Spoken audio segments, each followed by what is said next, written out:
అందరికీ నమస్కారం. ఈరోజు మనం ఒక అద్భుతమైన కథ గురించి తెలుసుకోబోతున్నాం.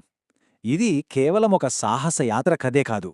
అసలు జీవితంలో ఎలాంటి పెద్ద సవాలునైనా సరే ఎలా ఎదుర్కోవచ్చో చెప్పే ఒక రహస్యాన్ని విప్పే కథనమాట. సరే, ఇక కథలోకి వెళదాం. ఈ కథంతా తిరిగేది మాయలోయ చుట్టూ. ఆ పేరు వినగానే ఏదో మ్యాజిక్ ఉన్నట్టనిపిస్తుంది గదా? నిజమే. ఆ లోయ పైకి చూడ్డానికి పచ్చని కొండలతో చాలా అందంగా కనిపిస్తుంది. కాని ఆ అందం వెనకాలే ఎన్నో రహస్యాలు, చెప్పలేనన్ని ప్రమాదాలు దాగి ఉన్నాయన్నమాట. అంతేకాదు, ఆ లోయ గురించి ఊర్లో ఒక్కటే మాట చెప్పుకునేవాళ్ళు. అక్కడికి వెళ్ళినవాళ్లు మళ్లీ తిరిగి రావడం చాలా కష్టమని. ఇది ఏదో భయపెట్టటానికి చెప్పే మాట కాదు, అదొక హెచ్చరిక.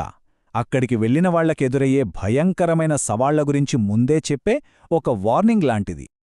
ఇంత ప్రమాదకరమైన ప్రయాణానికి ఇద్దరు సిద్ధపడ్డారు. వాళ్లే మన కథలో హీరోలు, అన్నచెల్లెళ్ళు ఆరు మరియు ఆద్య. సరే, ఇప్పుడు వీళ్ళిద్దరి గురించి చూద్దాం. వీళ్ళిద్దరూ అచ్చం ఆపోజిట్ క్యారెక్టర్స్ అన్నమాట. ఆరు అస్సలు భయం లేనివాడు, ధైర్యానికి మారుపేరు. ముందుకెళ్దాం, ఏం జరుగుతుందో చూద్దాం అనే టైపు. ఇక ఆద్య విషయానికొస్తే తను తెలివికి ప్రతిరూపం. ప్రతి అడుగు ఆలోచించి వేస్తుంది. తన ఆయుధం తన మెదడే. ఒకరేమో సాహసి, ఇంకొకరేమో వ్యూహకర్త. చూశారా, ఈ ఇద్దరి కలయికే ఈ కథకు అసలైన బలం. అసలీ ప్రయాణం ఎలా మొదలైందంటే, ఒకరోజు ఆరుకి ఒక పాత మ్యాప్ దొరికింది. అది మామూలు మ్యాప్ కాదు, మాయ లోయలో దాచిపెట్టిన ఒక శక్తివంతమైన రత్నానికి దారిచూపే మ్యాప్. ఆ ఒక్క మ్యాప్ దొరకడంతోనే వాళ్ల జీవితం ఒక్కసారిగా మారిపోయింది. మరి ఈ మ్యాప్ వాళ్లని ఎక్కడికి తీసుకెళ్తుందో చూద్దాం. మ్యాప్ చూడగానే ఆరుకిక పట్టలేని ఆనందం. వెంటనే బయల్దేరాలి, ఆ రత్నాన్ని సంపాదించాలి అని ఎగిరి గంతేస్తున్నాడు. కాని ఆద్య చాలా ప్రశాంతంగా ఉంది. ఆమె ఒక్కటే అంది, వెళ్దాం, కాని పక్కా ప్లాన్ లేకుండా అస్సలు కాదు. చూశారా, ఇక్కడే వాళ్ళిద్దరి మధ్య ఉన్న తేడా మనకు క్లియర్గా తెలుస్తుంది. ఆద్యకు తెలుసు, ధైర్యం మాత్రం సరిపోదని, దానికి పక్కా ప్రణాళిక తోడవాలని. ఇంకేముంది, ఆద్య వెంటనే తన మాస్టర్ ప్లాన్నే రెడీ చేసింది. చూడండి, ప్రయాణం ఇంకా మొదలే కాలేదు, అప్పుడే తన వ్యూహం మొదలైంది. దారి తప్పకుండా ఉండటానికొక కంపాస్, అక్కడ ఎదురయ్యే పజిల్స్ని సాల్వ్ చేయడానికొక నోట్బుక్, చీకట్లు దారి చూపేందుకొక టార్చ్, అన్నిటికన్నా ముఖ్యం ప్రతి ప్రమాదానికి ఒక బ్యాకప్ ప్లాన్. ఇది ఊరికే ఆలోచన కాదు, ఇది ఒక పర్ఫెక్ట్ యాక్షన్ ప్లాన్. అలా వాళ్ల ప్రయాణం మొదలైంది. కానీ వాళ్లు అనుకున్నంత ఈజీగా లేదు. స్టార్ట్ అయిన కాసేపటికే వాళ్లకు మొదటి ప్రాణాంతకమైన అడ్డంకి ఎదురైంది. అదేంటంటే, కూలిపోవడానికి సిద్ధంగా ఉన్న ఒక పాత వంతెన. దాన్ని చూడగానే ఆరు మన సాహసీ కదా, ఒక్క క్షణం కూడా ఆలోచించకుండా దూకేద్దామనుకున్నాడు. ఇది వాళ్ళిద్దరికీ మొదటి అస్సలైన పరీక్ష. అక్కడే ఆద్య అడ్డుపడింది. ముందుగా తను కొన్ని రాళ్లు విసిరి ఆ వంతెన ఎంత బలంగా ఉందో లెక్కగట్టింది. ఆ తర్వాత ఆరు తన బలంతో ఒక తాడును గట్టిగా పట్టుకుని సపోర్టిచ్చాడు. చూశారా, ఆద్య తెలివి ప్రమాదాన్ని అంచనా వేసింది. ఆరు ధైర్యం ఆ ప్రమాదాన్ని దాటేందుకు బలాన్నిచ్చింది. తెలివి దారి చూపిస్తే ధైర్యం ఆ దారిలో నడిపించింది. పర్ఫెక్ట్ టీంవర్క్ కదా. అంతే, వాళ్ల సక్సెస్ ఫార్ములా ఇదే. ప్రణాళిక ప్లస్ ధైర్యం ఈక్వల్ టు విజయం. వాళ్ల ప్రయాణంలో ప్రతి అడుగులోనూ ఇదే ఫార్ములా వాళ్ళని కాపాడింది. సరే, మొదటి అడ్డంకిని దాటారు. కాని లోపలికి వెళ్లే కొద్దీ సవాళ్లింకా ఇంకా కఠినంగా మారాయి. ఇకపై వాళ్ల స్కిల్స్ రెండూ కలిస్తేనే తప్ప ముందుకు వెళ్లలేని పరిస్థితి వచ్చింది. వాళ్ళు ఒక పజిల్ గుహ దగ్గరికి చేరుకున్నారు. ఆ గుహ ద్వారం మీద ఏమని రాసి ఉందంటే, తెలివిలేనివాడు ముందుకు పోలేడు అని.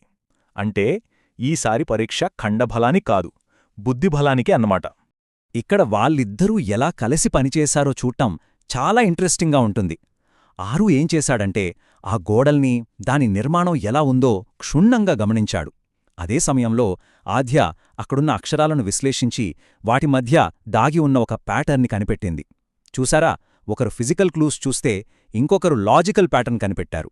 ఇద్దరూ కలిసే ఆ పజిల్ని సాల్వ్ చేశారు. అక్కడితో అయిపోలేదు.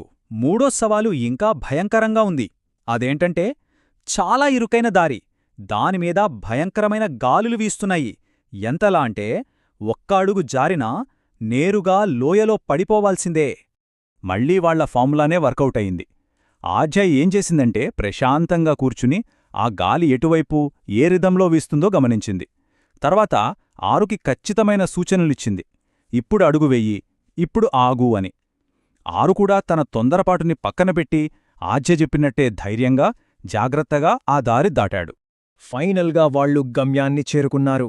ఆ శక్తివంతమైన రత్నం వాళ్ల కళ్ల ముందే ఉంది. ఇంకేముంది, ఆరు దాన్ని అందుకోవడానికి ముందుకు వెళ్తుంటే అప్పుడే ఆద్య గట్టిగా అరిచింది, ఆగు, అదొక ట్రాప్. అందరూ అనుకుంటారు అయిపోయింది, విజయం సాధించామని. కాని ఆ చివరి క్షణంలో ఆద్య పరిశీలన వాళ్లను కాపాడింది. ఆ ఒత్తిడిలో కూడా తను కొన్ని విషయాలు గమనించింది. నేలమీద ఉన్న చిన్న చిన్న గుర్తులు, తలుపు దగ్గర ఉన్న కొన్ని ప్రత్యేకమైన సింబల్స్, పాములు రాకముందున్న ఒక రకమైన నిశ్శబ్దం. ఈ చిన్న క్లూసే వాళ్ల ప్రాణాల్ని నిలబెట్టాయి. అలా అన్ని అడ్డంకులను దాటి చివరికి వాళ్లు ఆ రత్నాన్ని సంపాదించారు. కాని నిజం చెప్పాలంటే వాళ్లు పొందిన అసలైన సంపద ఆ రత్నం కాదు, వాళ్లు ఈ ప్రయాణంలో కలిసి నేర్చుకున్న పాఠం. ఆ పాఠం ఏంటో ఆద్య మాటల్లోనే ఉంది. ప్రణాళిక లేకుండా ఎంత ధైర్యమున్నా సరిపోదు. ఇది చాలా ముఖ్యమైన విషయం కదా. ధైర్యమనేది ఒక పవర్ఫుల్ ఇంజిన్ లాంటిది. కాని ప్రణాళిక అనే స్టీరింగ్ లేకపోతే ఆ ఇంజిన్ ఎటు వెళ్తుందో ఎవ్వరికీ తెలీదు. ఈ ప్రయాణం తరువాత వాళ్ళిద్దరూ మారిపోయారు. ఆరుకి తెలిసొచ్చింది, నిజమైన సాహసమంటే గుడ్డిగా దూకేయడం కాదు, తెలివితో కూడిన ధైర్యమని. అలాగే ఆద్య కూడా అర్థమైంది, తన తమ్ముడి ధైర్యమనేది తన ప్లాన్స్ని నిజం చేసే ఒక శక్తివంతమైన ఆస్తి అని. ఒకరి బలాన్ని ఒకరు గౌరవించుకోవడం నేర్చుకున్నారు. సో ఫైనల్గా వాళ్ల విన్నింగ్ ఫార్ములా ఏంటంటే, ఆద్య ప్లాన్ చేస్తుంది, ఆరు ఆ ప్లాన్ని ధైర్యంగా అమలు చేస్తాడు. ఇద్దరు కలిసి గెలుస్తారు. ఇంతే సింపుల్. తెలివికి ధైర్యం తోడైతే గెలుపు మనదే. మొత్తం మీద ఈ కథ మనకు చెప్పేది ఒకటే, ఒక అక్క, ఒక తమ్ముడు వాళ్ళ శక్తులు కలిసినప్పుడు ఎలాంటి ప్రమాదాన్నైనా సరే ఓడించగలరు. ఇక్కడ అక్కా తమ్ముడు అనేది ఒక ప్రతీకం మాత్రమే. బలాలు బలహీనతలు వేరైనా కలిసికట్టుగా ఉంటే ఏ అడ్డంకైనా చిన్నదే.